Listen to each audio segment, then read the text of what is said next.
Coming up on today's episode of Airborne Unlimited. Successful third flight for Boom XB-1. House passes bill restricting DJI drone use. SubSonex JSX-1 goes to EAA museum.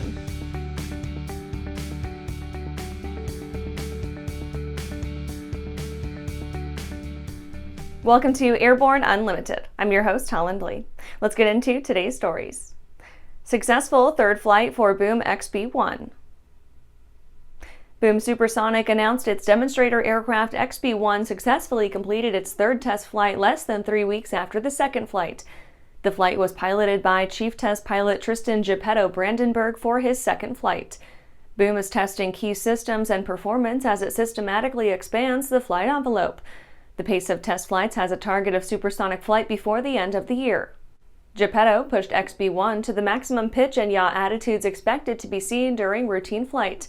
The flight was conducted at a higher altitude than previously to ensure any unexpected handling qualities could be safely dealt with, or if anything unexpected did happen, it was not during a critical phase of flight.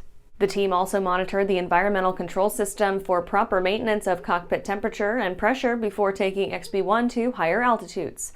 The landing gear was cycled again, this time at higher speeds than its previous test at 215 knots. The maximum safe speed for gear raising and lowering will be 225 knots. Testing also continued on the roll dampening system or stability augmentation system, which was initially tested in the second flight. As the run-up to supersonic flight continues to progress, the company expects to complete approximately 10 more flights before reaching supersonic flight. After the break, Volato purchase agreement nixed by Honda aircraft. Well, hello, fellow pilot. I'm John King. And I'm Martha King. You know, we've all had our flying lives disrupted lately. Well, King Schools is here to help you stay up to date with courses that you can access on your desktop, iPad, or iPhone. If you'd like a refresher or just want to expand your aviation horizons, we have a course for you. So head over to kingschools.com/rusty today for details.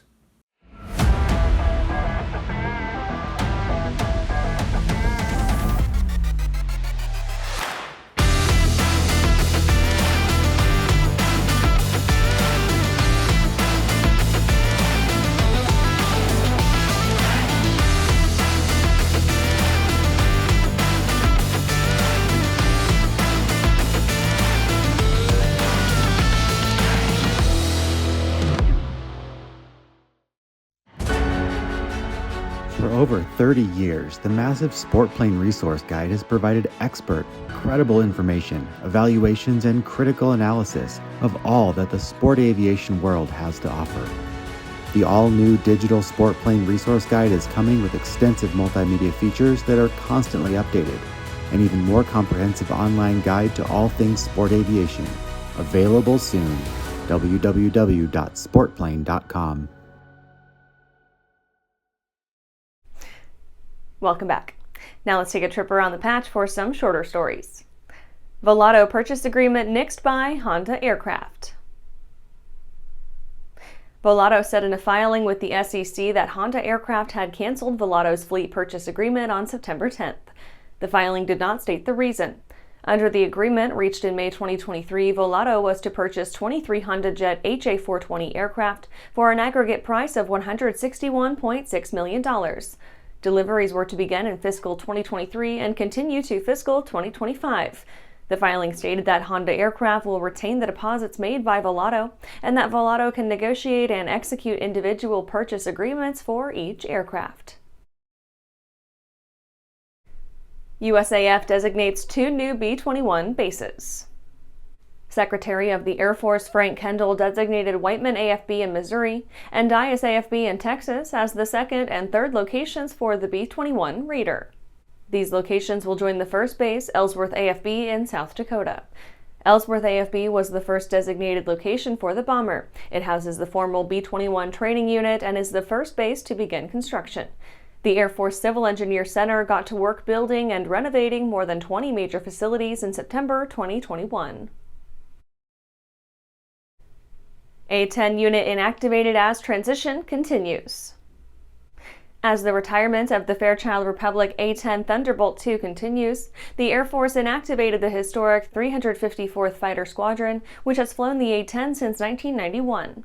The transition away from the slow-flying ground attack jets has been underway for years as the Air Force moves to the newer, more advanced F-35 Lightning II stealth fighter. The 354th Squadron was known as the Pioneer Mustang Group and was the first unit to fly the famous North American Aviation P-51 Mustang in combat in 1943. Gogo Business Aviation and Airshare partner on upgraded connectivity.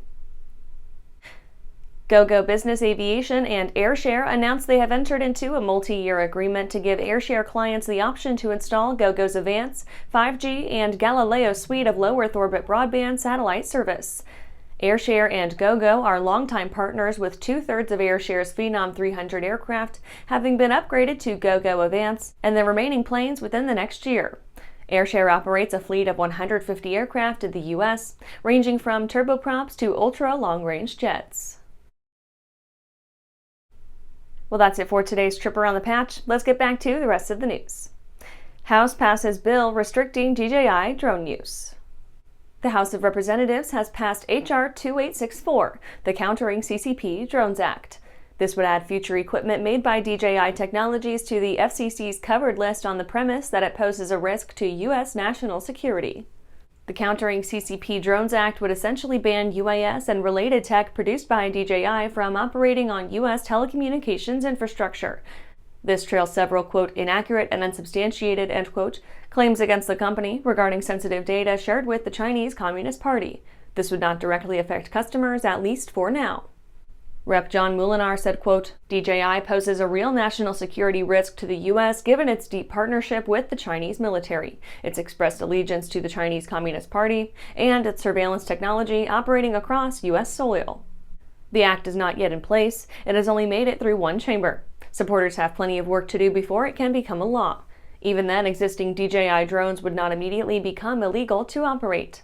Still, putting DJI on the list allows the FCC to revoke authorizations for its drones with no additional acts of Congress if they wanted to. The bill is sponsored by Elise Stefanik, the U.S. Representative for New York's 21st Congressional District and fourth-ranking House Republican. After these messages, SubSonex JSX-1 goes to EAA Museum.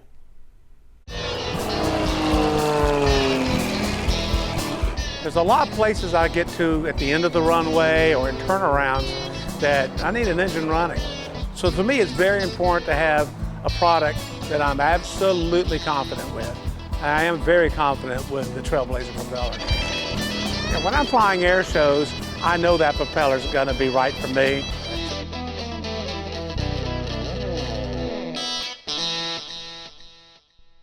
The legendary BD4C program is building an exciting future for those who want a rugged four-seat family flyer with a proven history. The SureWings program produces a complete kit and builder assist program that gives you everything you need to be flying a BD4CS in record time. For conventional kit builders, BD Aviation has parts, partial kits, and full kits for the 190-mile-per-hour BD4C that has logged thousands of hours.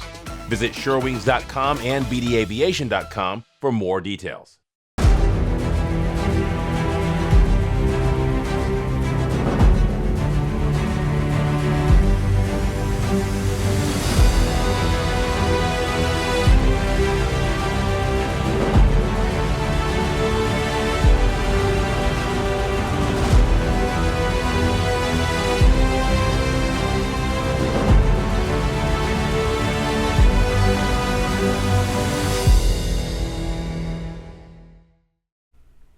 Welcome back.